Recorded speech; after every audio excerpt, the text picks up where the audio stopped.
అల్లూరు జిల్లా విలీన మండలాల్లో గోదావరికి వరద ఉధృతి రోజు రోజుకు పెరుగుతోంది. కూనవరం వద్ద గోదావరి నీటి మట్టం 43 అడుగులకు చేరుకుంది. రేపటికి మరింత పెరిగే అవకాశం ఉండడంతో అధికారులు అలర్ట్ అయ్యారు. ముంపు బారిన పడే నివాసాలను ఖాళీ చేయిస్తున్నారు.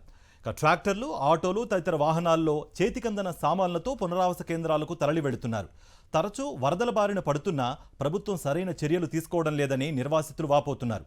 ప్రభుత్వం తమకు న్యాయంగా రావాల్సిన పోలవరం పరిహారం వెంటనే అందించాలని డిమాండ్ చేస్తున్నారు.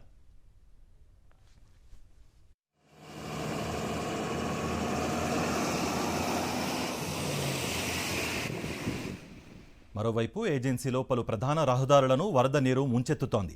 హైవే 326పై వరద ప్రవాహం చేరడంతో ఆంధ్ర, ఒడిశా రాష్ట్రాల మధ్య రాకపోకలకు తీవ్ర అంతరాయం ఏర్పడింది.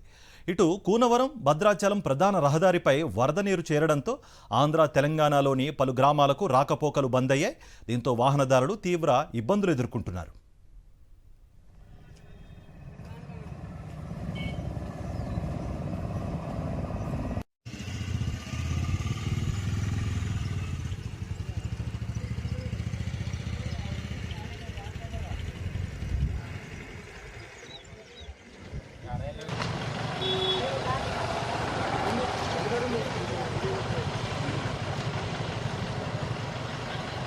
ఎక్కడ